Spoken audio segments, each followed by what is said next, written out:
Thank you for that. So I first and foremost wanted to say thank you for expressing interest in joining this technical interest group focused on youth inclusive approaches to implementation research. I know it's been a long time coming and we've been kind of drumming up interest for a while now. So thank you for your patience as we've been getting launched. My name is Brian Bataya. I am a staff member at IREX and I work on the Youth Excel program as an implementation research technical advisor. And I will be the MC for today. So just an overview of today's session, I wanted to start with an icebreaker so we can all get to know each other a bit more and what made us maybe join this technical interest group. I wanted to give a brief introduction to the Youth Excel program itself, which is kind of the host program for this technical interest group. Go into defining what we mean when we say youth inclusive implementation research, or what we call shorthand IR. And then we wanted to have a discussion forum discussing inclusive leadership and research processes and what that might look like. Seems like we have some people in the waiting room. All right. And then to close the session, I wanted to kind of just think about how we might spend our time together in the technical interest group. So just doing some brainstorming as a team. So the icebreaker for today, I know that some of you have been introducing yourselves in the chat, but I wanted to kind of ask this question to all of us is, what made you choose why did you choose to join this technical interest group? So go ahead and introduce yourselves in the chat and answer that question.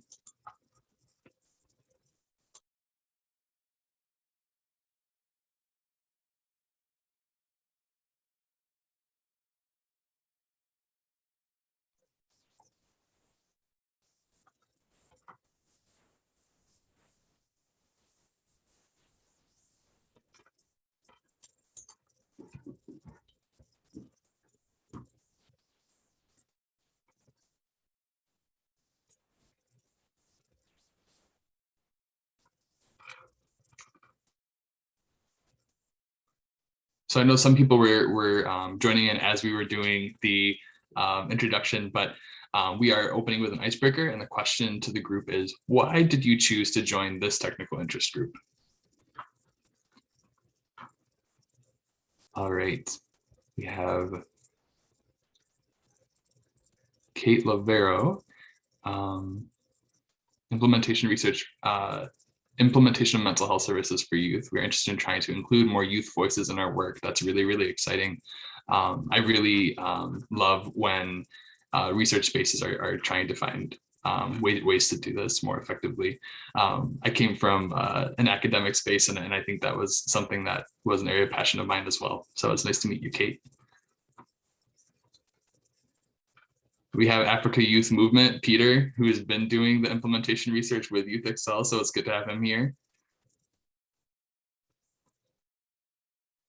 Learning more about the technical interest group. That's a valid reason to join. You want to learn more and see if it's for you.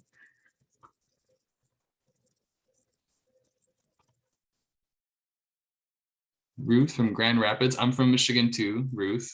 I'm actually in Michigan right now in a small town called Armada. Not sure if you've heard of it. So I'm seeing people interested in youth voices, incorporating learning about this in general, sharing what they've learned through implementation research, a really broad range. Research on disability inclusion.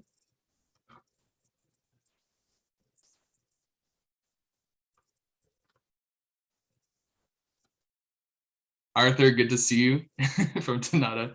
I've read a lot about your work through the Kenya icon, so it's nice to have you here too. Okay, so I'll let you all keep introducing yourselves in the chat and we'll proceed for the sake of time.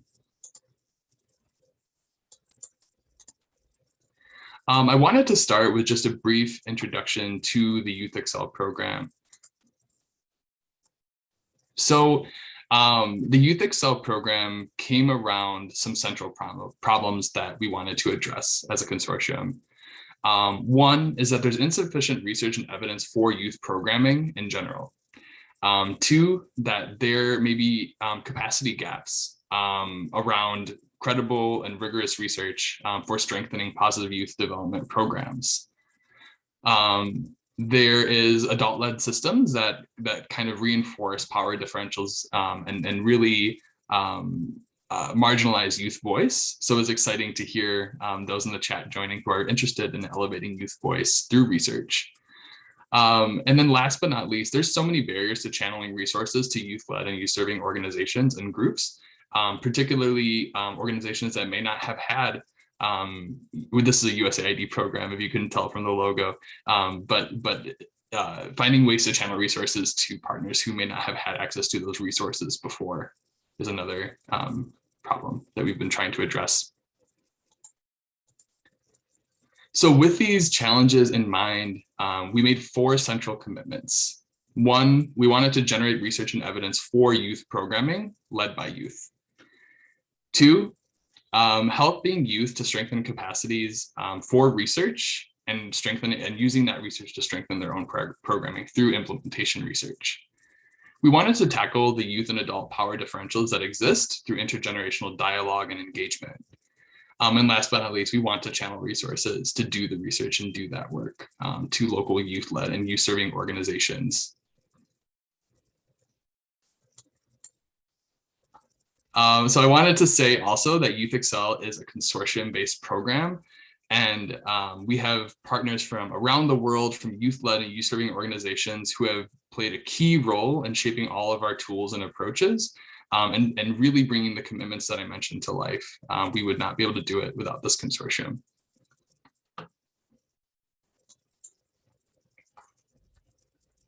So now I wanted to define what we mean when we say youth inclusive implementation research. So first, it might be helpful to discuss what is implementation research versus what it's not. So first and foremost, it's not a type of research that's conducted only by research experts. It's something that's conducted closely with or by implementers themselves. It's not separate from the work of implementation. It's integrated within implementation efforts and trying to integrate data and learning in real time.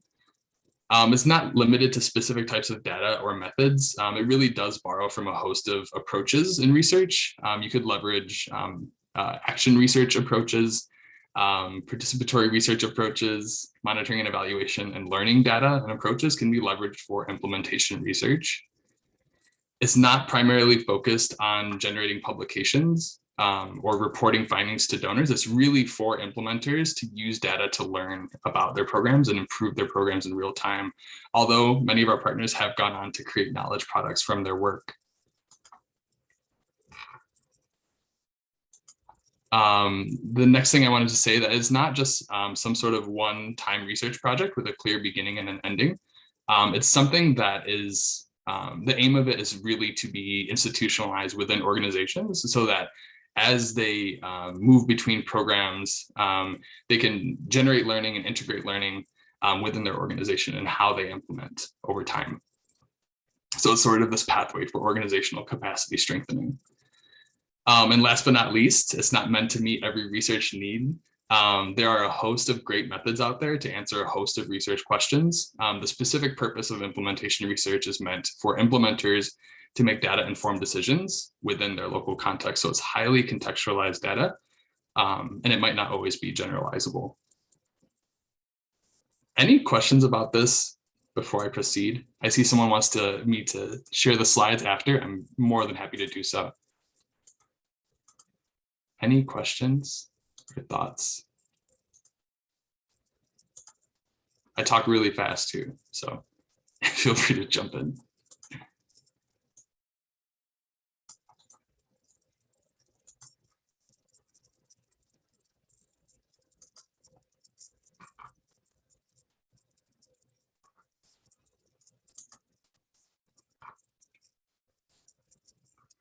Any questions about implementation research so far? You can feel free to put it in the chat or come off mute. I also wanted to share a resource with you all, which is really helpful for Youth Excel as we thought about what is implementation research. So there's an article here that focuses on that, and it's a pretty readable article. It's nice and concise.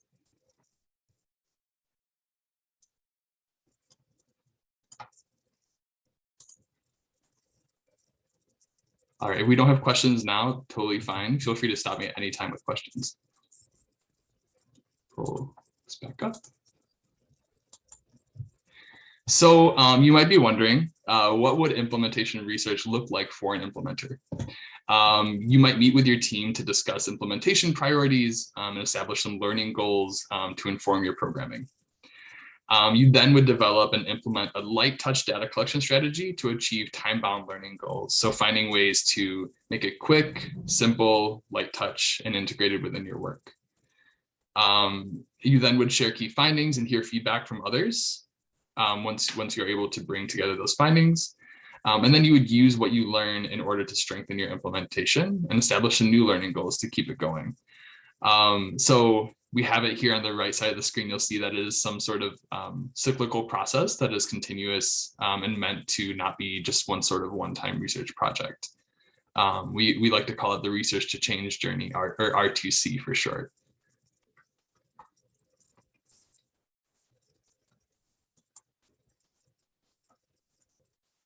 So with this in mind, we wanted to share some key principles for youth-inclusive implementation research. So first, it recognizes data as a resource that young implementers can use to meet goals for their programs. Second, it commits to making research processes accessible, actionable, enticing, and I would also add fun for leaders at youth-led and youth-serving organizations, trying to create ways to allow everybody to see and receive value from the research process is really key. And it champions the involvement of leaders and then the leadership of young implementers in all research processes so that they can lead program adaptation with data. I wanted to also share a quick overview document with you all that defines our approach to youth-inclusive implementation research.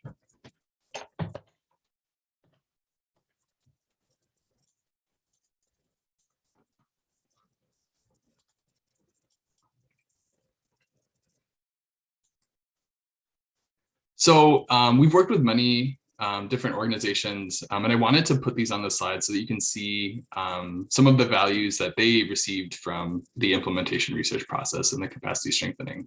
I'll leave those on the slide for a moment.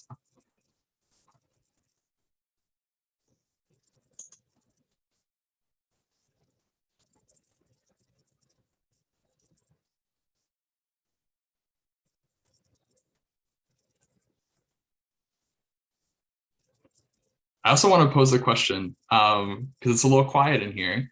What are some of your initial reactions to what you're hearing so far about implementation research? Is it meeting your expectations? Something different than what you expected coming into this meeting? Would love to hear your thoughts, whether on the mic or in the chat.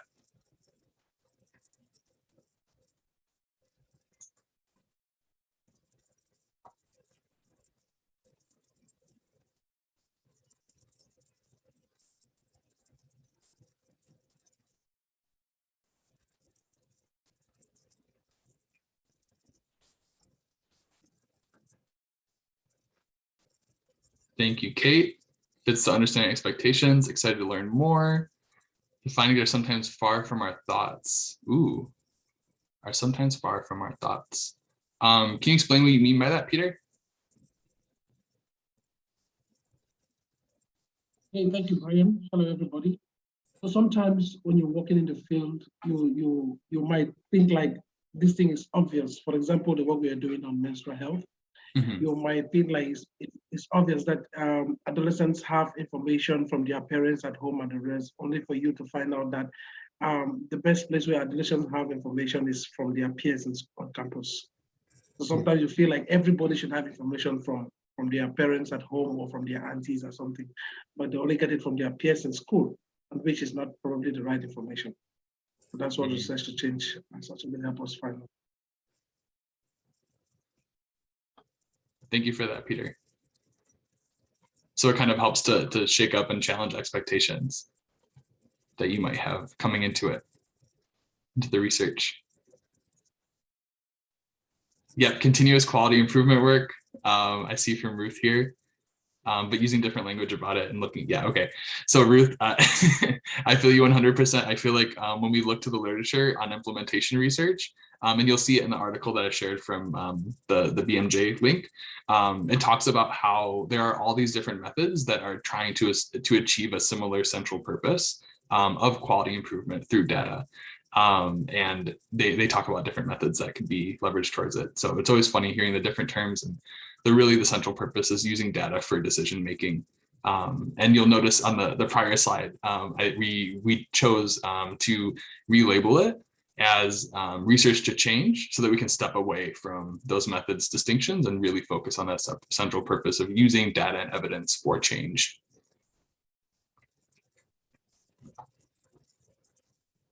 Great. Okay, so it's one thing to see these quotes, but I wanted to share a video with you all. Let me see if I know how to do this. Just as this is going to be an experiment for all of us. Just one moment. Okay.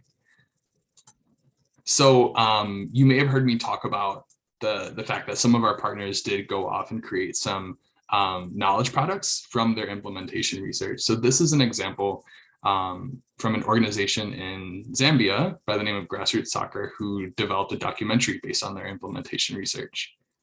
I'm gonna try to do a screen share. Share screen.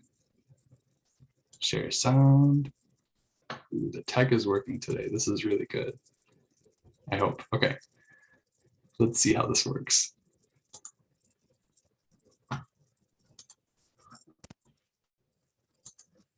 Oh, question. Can people see my screen okay?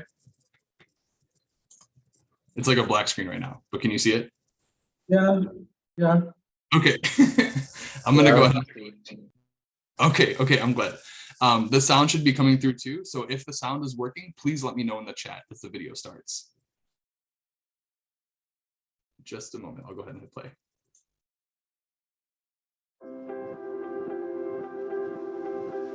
Sound is coming.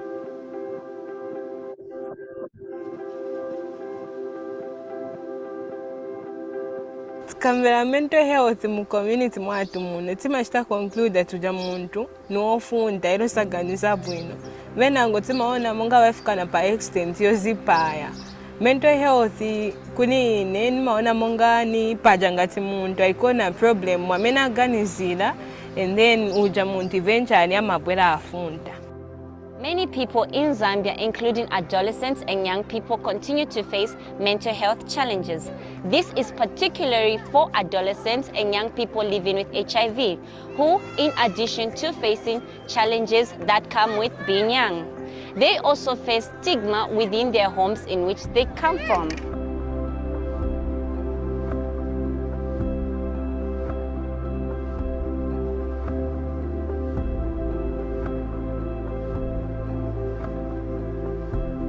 Ine mu community yange tatwakwata inchende eyo tulanda pa mental health tulanda fe pali fimbi nibalya fe abawombera ku Ministry of Health abalanda pali mental health nabakapokola nabalya bambi abengatemu okwafurisha mu malyashi lya mental health.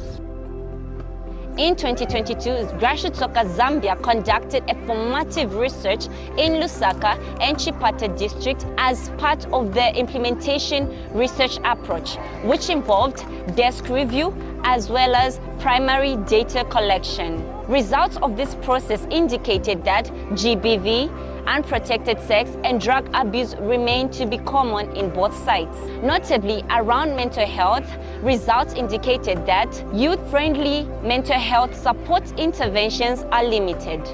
According to our findings, people with mental health issues are regarded as mad, which brings issues with stigma. Based on our research, the common mental health conditions for young people and adolescents living with HIV are stigma, self-isolation, anxiety, depression, identified as mental health issues.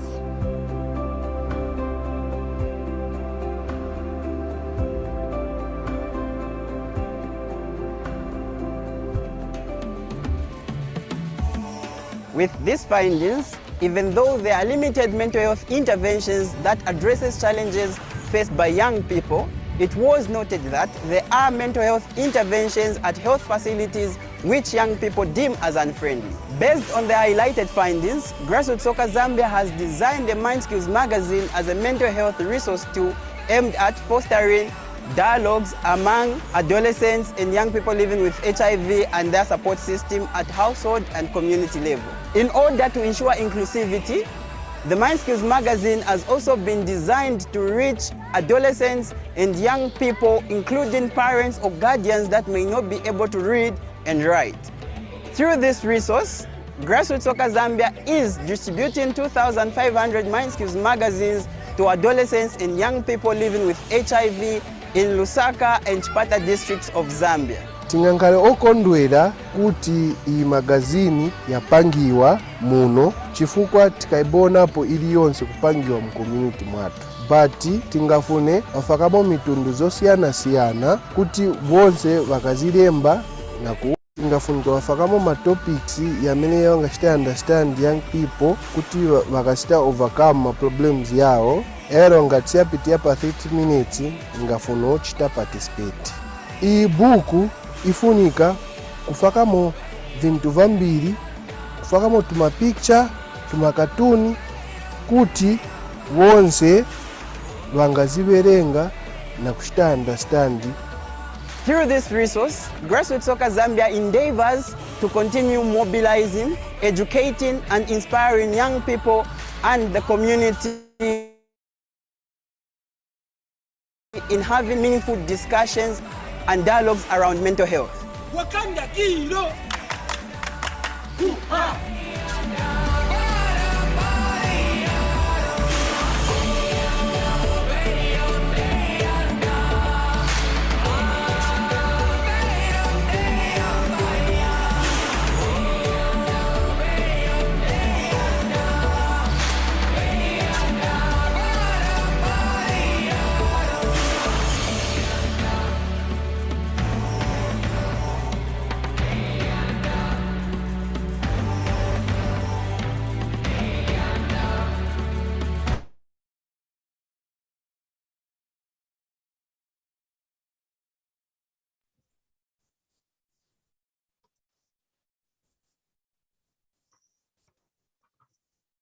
What are some of your initial reactions to the video?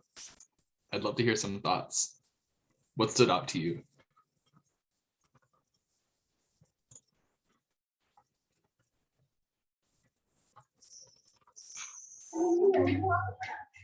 For me, I've seen that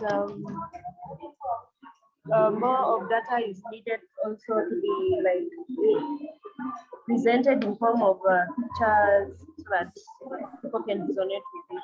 That's good enough for that. But some people were speaking, I think it was some language in Zambia. That was it was a bit hard to hear you, but I think I heard something about like different presentation of data. Is that correct? Yeah, Lina from Kenya. Yeah, about how we present data in the form of pictures becomes more. I mean, it brings a different way of interpreting it from the people we are presenting. So that is good.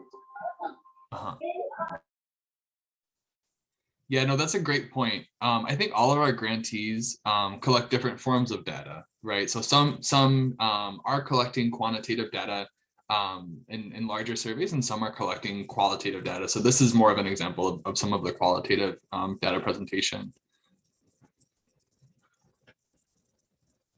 And I think something else that we try to emphasize with Youth Excel and our partners is knowledge mobilization is really about the audience that they are trying to communicate with. And I think with this approach, they were trying to reach like a lay audience that may not have had that research experience coming into watching that.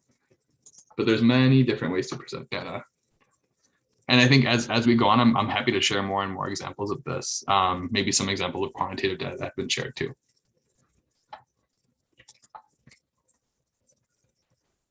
What are some other reactions from others in the group?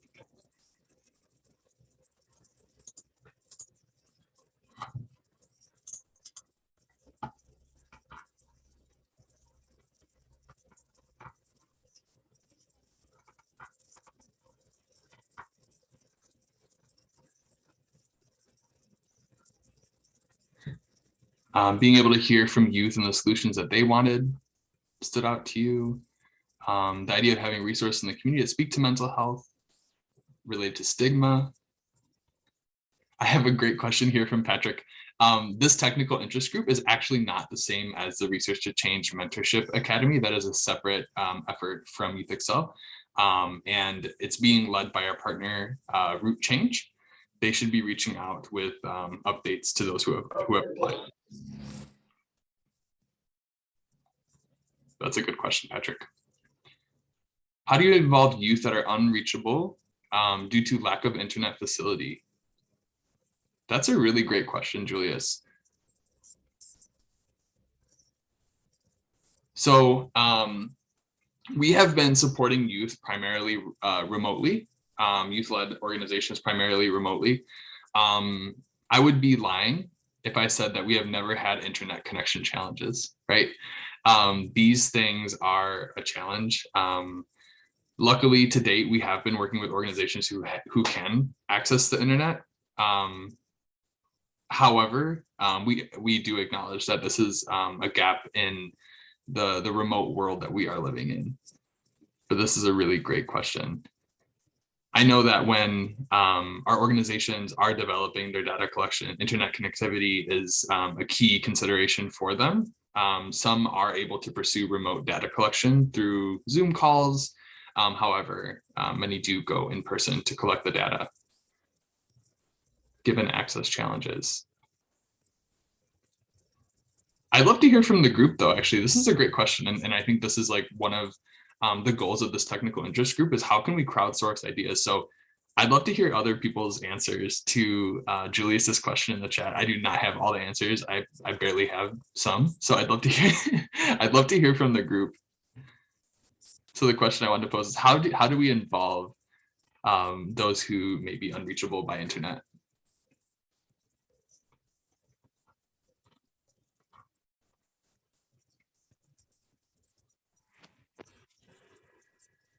Hello, can you hear me? Yes, I can hear you. Thank you very much. My name is Smith Ntakoma from Malawi. I'm a medical assistant by profession and a positive youth development ambassador. Indeed, it is true that there are a lot of youth out there who do not have access to internet, and some of them who do not have digital skills. And in this case, it is best if we approach them physically and actually take our projects to them and let them know what other people are doing, so we can actually bring in the concept of storytelling, tell them about all these SDGs projects, sustainable development projects that are out there. And then later on, we have to actually be able to develop projects that actually bring these digital solutions closer to them. What are we doing about the digital skills at the grassroots level? Are we only targeting those in the urban areas with access to these technologies? Are we able to develop projects that actually address this challenge? Yeah, so that's my input on this. Thank you very much. Thank you for sharing that. And I think you also highlighted another really key challenge is it's just not about access to internet, but also just when you do have those devices, the digital literacy needed to participate meaningfully.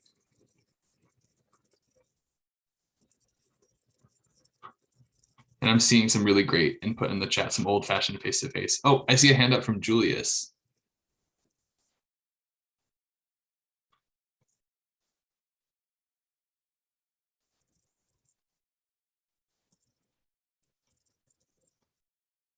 Did you want to share something, Julius?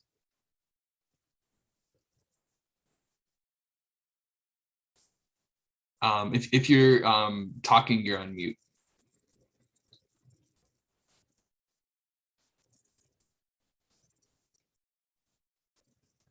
Okay, it might just be a, oh, go ahead. Hello, can you hear me? Sorry, I forgot to unmute myself. You're good, you're good. It happens to all of us. Go ahead. Yeah, sorry. My name is Julius. I'm calling from Nigeria. I'm a youth leader in a local community. And that's why I came up with that question. so many things have been done for those who have access to the internet. Many international bodies are doing a lot. But the truth of the matter is that there are some youth out there who are not opportune to know what is really going on. So what are we doing just to reach those people? And yeah, so I really want to know, like my organizations are actually doing. What I know is we can't do, there's a limit to what we can do. So I just feel there are many local organizations, community too, that might be facing what we are facing right now. What can we do to solve that problem? Thank you. And again, please, I'm open to networking, and so that I can share my own ideas on what I'm doing to solve this problem. Thank you.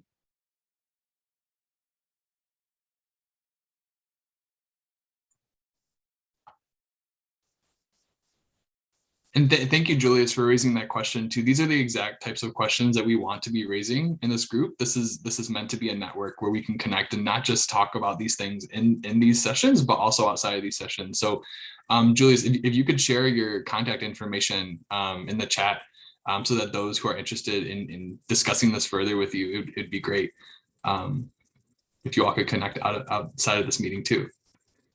But it seems like there is some interest in engagement within remote communities, and this is maybe something we can have a session on in the future, maybe some brainstorming on. So I don't think any one of us has the answers to these really challenging questions, Julius.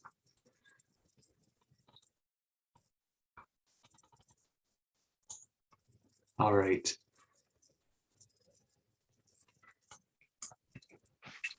Hello, can I just jump in with one more comment on this? Yeah. Well, thank you very much.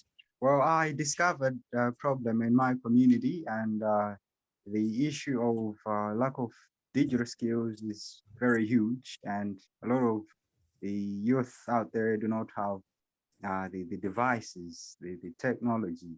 So what I'm trying to develop is a project where I will simply buy desktop computers, and then I will establish a basic end user computing school whereby these youth will be able to learn about end user computing at a very small cost and for quite a long time. So I hope this will benefit them in getting all the digital skills that they need for career development, for their education, and therefore for their work as well. Yeah, so that's what I'm doing this side in Malawi. Thanks. And thank you for that, Smith. It seems like there's a lot of energy around technology and engagement within remote areas. And I think this is something that we should definitely include in the future, maybe a brainstorming session on this in the future.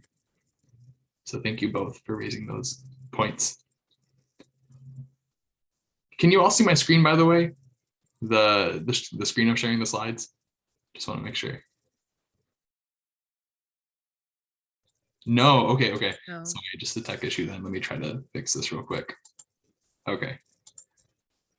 Now, can people see my slides?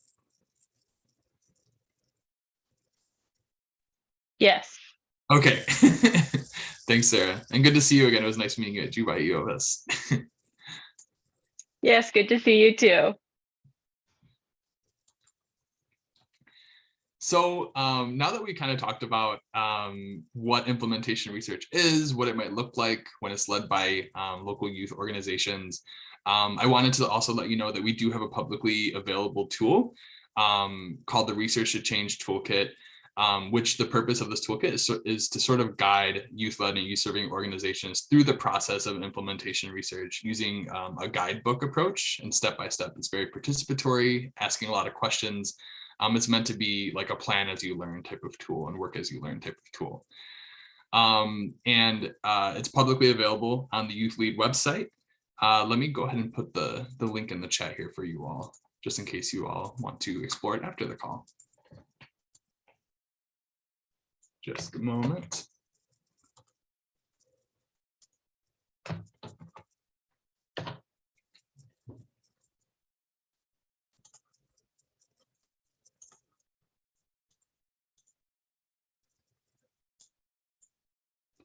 I wanted to have a discussion forum as a group here today.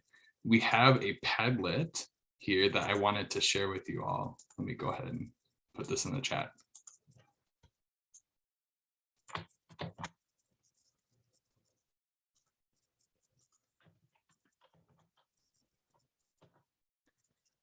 Are you all able to access this Padlet? The link that I just placed in the chat? Go ahead and give it a try.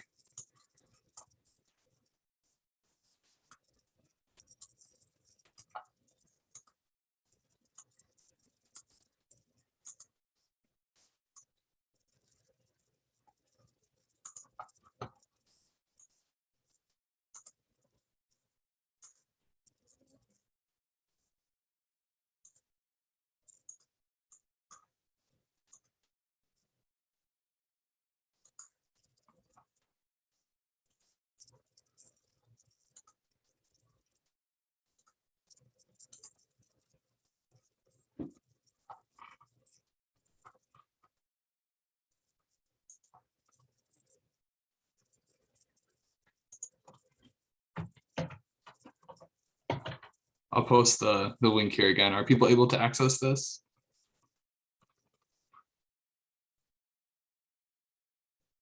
Yes. Yes, Ryan is open. Okay. Just wanted to make sure. Okay, so please go ahead and go into that Padlet. You'll see that there are some different questions I wanted to pose to the group so that we can start to kind of just like share our thoughts around these questions. So I'm going to put the questions up on the screen just so you all can see them too. So we have 3 different questions that we're posing to the group. And they can be seen on my screen now. And yes, just like this person did, go ahead and you can either add, try to use the comment function if possible, just so we can keep things organized. But let me see that, there we go.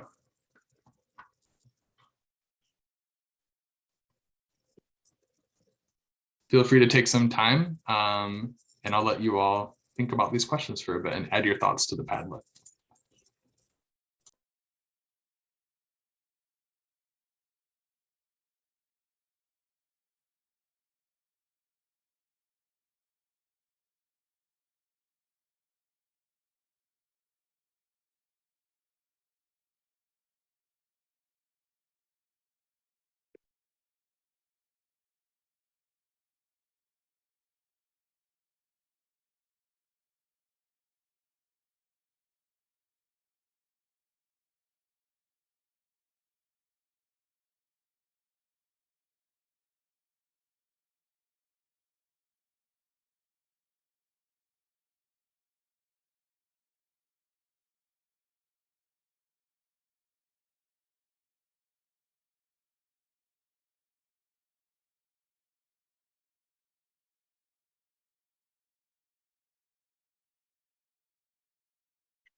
I'm seeing a lot of great inputs here in the Padlet.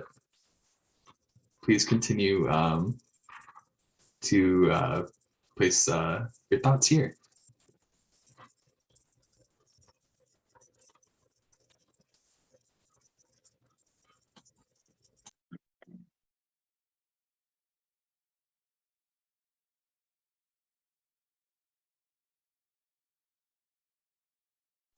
Also, after you do finish entering your answers into the Padlet, please take some time to review the answers of others who are in the technical interest group.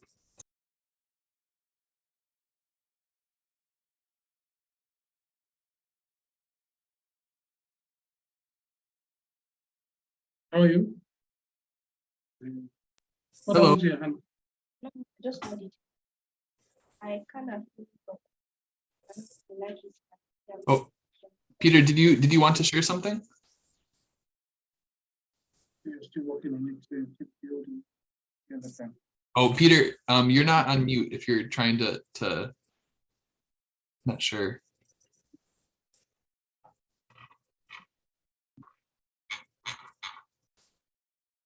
Okay.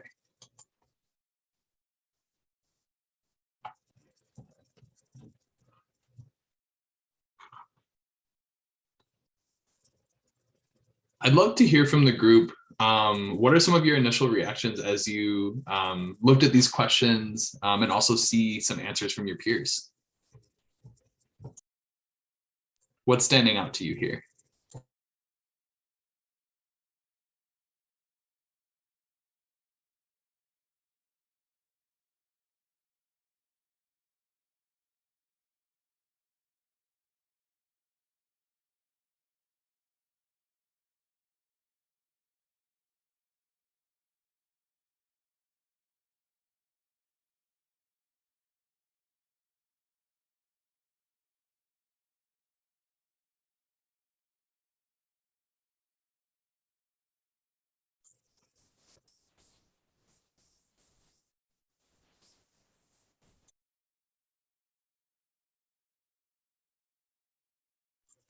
Do people need more time to think?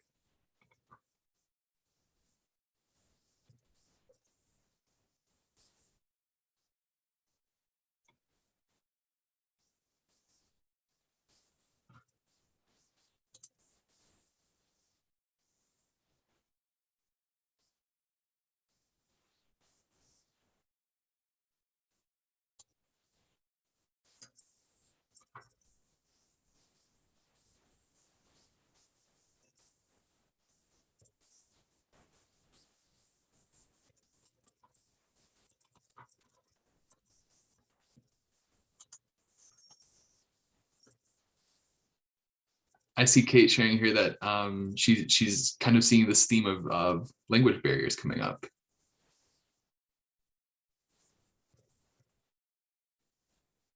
Would you like to share a bit more about that, Kate, to the group? Sure, yeah. I was just thinking, you know, I think we tend to think in these really big ideas of like systemic changes that would help youth leadership and youth-led research and youth-involved research, but oftentimes it's the really simple logistical aspects like language and communication, if it's about phones or internet, and physically reaching them if you need to connect with them in person. Sometimes those are really the hardest barriers, even though it seems like the bigger ones would be more difficult to shift.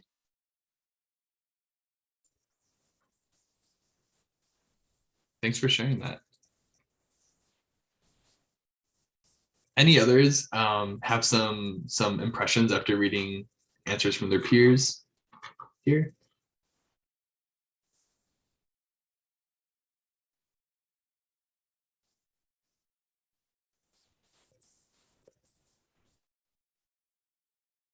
For the sake of time, we'll go ahead and proceed, but we're hoping that we can use forums like this and these meetings together to have more conversations like these on topics that feel relevant to you all and to your work, that are all aimed towards youth inclusive implementation research. I heard earlier there was some interest on talking about technology and engagement with remote communities. So that could be an example of a future conversation we could have. So if there's other conversations or thoughts that you want to share or discuss, that's what this group is for. And we can do that in the future. Okay, I'm going to change my screen share back to the slides. And we'll continue.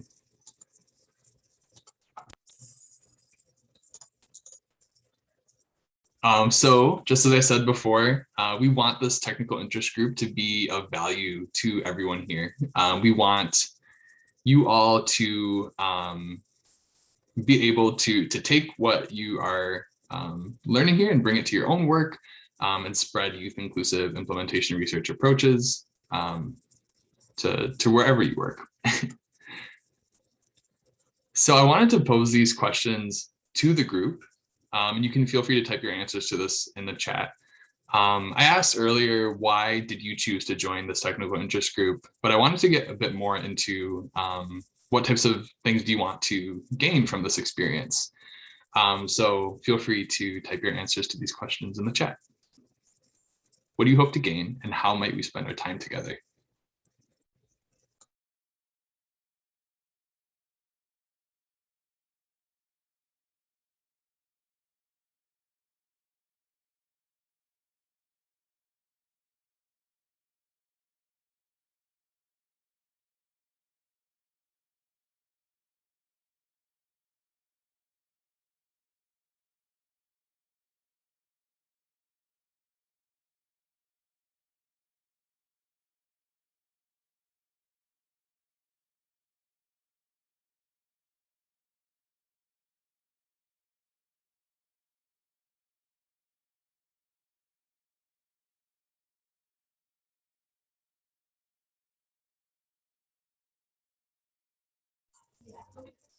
So I see exploring options of data-driven decisions for programming and different methods for that. I'm seeing just learning about others who are interested in youth inclusivity and driving solutions, gaining access to tools and approaches, and networking with other leaders. And I also want to say too, while we did showcase the Research to Change toolkit, there are so many toolkits out there and so many resources out there. Feel free to share whatever you feel can really elevate youth inclusive implementation research. Sharing success stories with each other. Positive youth development research skills. These are all really, really great inputs. I'll let you all keep doing this as we proceed, because we just have 2 minutes left. Sorry for the late start today. So here are some initial ideas that we had when we were thinking of what this technical interest group could be. What are some of your initial reactions to these ideas? So we talk about resource exchanges, some storytelling, some discussion forums like we did today, and then some idea crowdsourcing, sort of like we did earlier, kind of impromptu from when Julius raised that great question.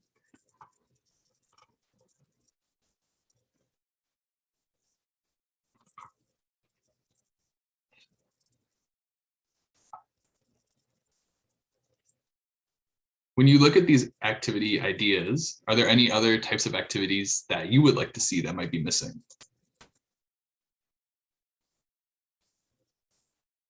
Seems like it's in line with your expectations, Kate. That's good to hear.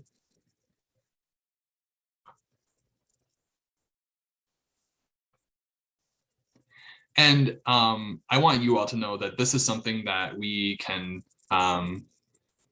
co-create together as we go on. If there are things that are of interest to you that you want to discuss that might not have been discussed yet, feel free to share them, just like people have been doing today. And we're happy to do that. So I see from Kate here, can we bring in some youth at some point to tell stories? That would be great too. We've been working with many, the people that we typically work with, Kate, are youth-led organizations, so they are young implementers. And I don't see why we couldn't have someone come in and present some of their work and tell their story.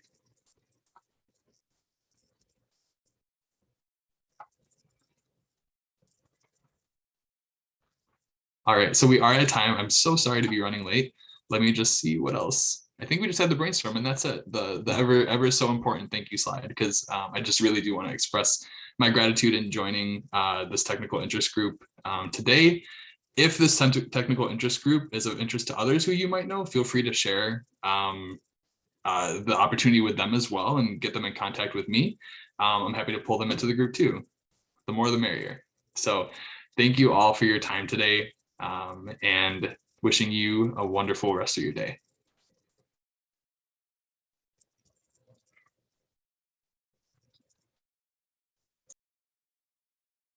Hi, Brian. Bye. Bye, Peter. Good to see you again.